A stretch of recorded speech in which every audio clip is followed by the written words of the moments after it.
coming across to the physical of history of Odisha and the name of academics and the academic curriculum. We both are synthesized to that, and I just now met Pritam Bal, a erudite scholar and also director of RCM. So let us to have the begin a new era of our youthfulness discussion that has never unveiled anything for the Odisha to have a chances to populate all this matter.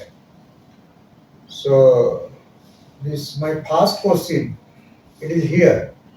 Sir, overall, this institution RCM, Regional College of Management, earns good reputation in India and also in the world based.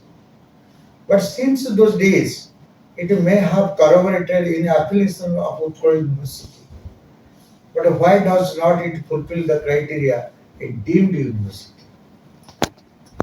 1982 was the first management college of Odisha.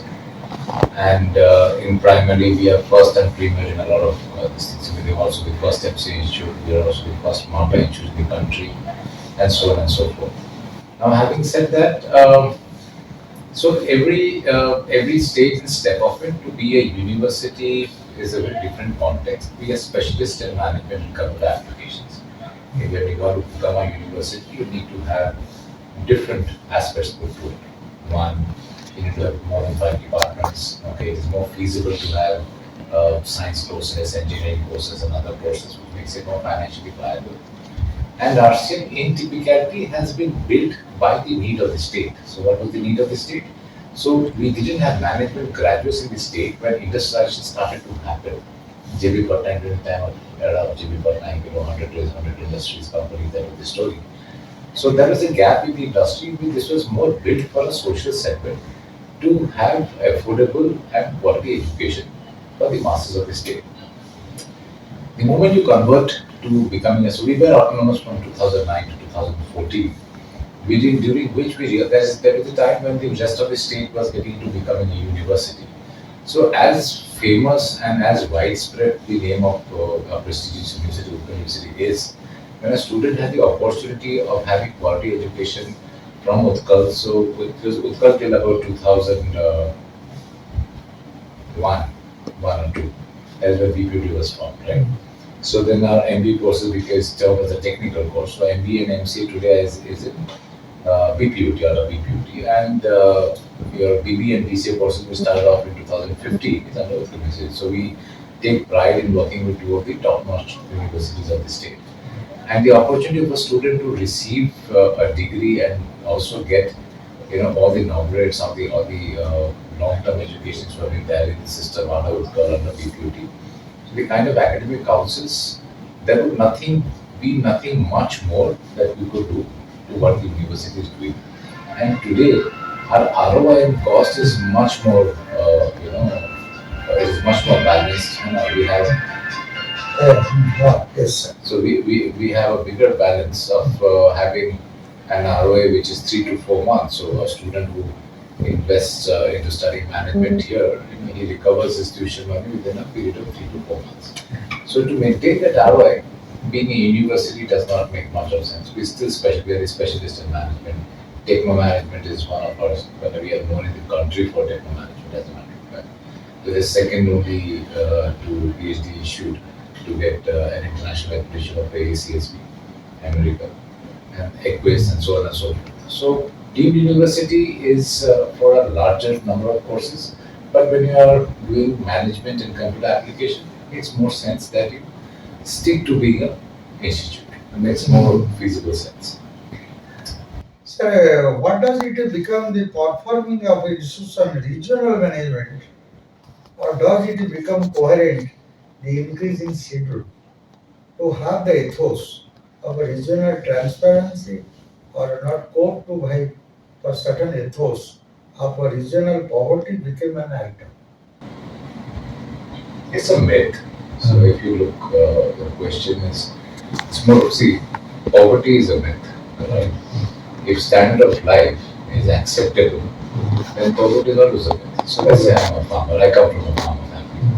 So more again, Parantu, let's say I have 4 bigger land.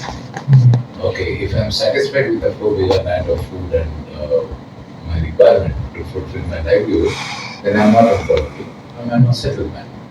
I might have business worth 100 crore, and I will still feel that I'm a poverty man because I don't have a business for 1,000 crore. It is about how satisfied you are and where you are and your capability index. So that is again a myth. Anyway, having said that, Regional College of Management is so it is not about uplifting, but it is a social organization. So we have many policy structures put into play, which ensure that we have the needy. So we have for economically backward communities EWCs. We also do social this thing and providing 100% scholarship to SC/ST students. Anybody who is during the time of COVID, we gave anybody whose parents passed away, family members passed away, we gave them free education. So, as much as you can do for the society without not hurting the economics of the ecosystem, is a very acceptable environment for this industry. And RCM has been here for departing knowledge. It's not a money making machine, it's a social enterprise. So the third question on me, on promote the regional college of management, the cognitive role of a participant, almost to the labor at labyrinth, and to choose this way, how far does it pre-methodical schedule in name and also in status? You are saying this in context of a student. Okay. Are you asking this question in context of a student? Yes. In context of a student, see the labyrinth of a student is basically and primarily to create a source of income at the end of his education. Maybe he wants to be an entrepreneur, maybe he wants to go into a particular industry, maybe he wants to do something, okay, which creates a livelihood for him. That's the major part. There are some scholars, when an officer wants to go when do their doctorate, go into teaching or go into any other noble profession. That is something which is a predefined pre-closure to a student when he comes into the system. Our job at the end of the day is to ensure that we mentor the person to find his capability, index it with the possibilities, and based on that, look at the areas where he can personally excel, not necessarily because he's passionate about it, but fundamentally to ensure that he's supposed to look at a space where he can work hard and reach there. Okay, then again, choice is a choice, is human, right? So I might think that you might be great at, let's say, mass communication, but you think that you're good at finance. So the choice always remains to the student, and so does the consequence.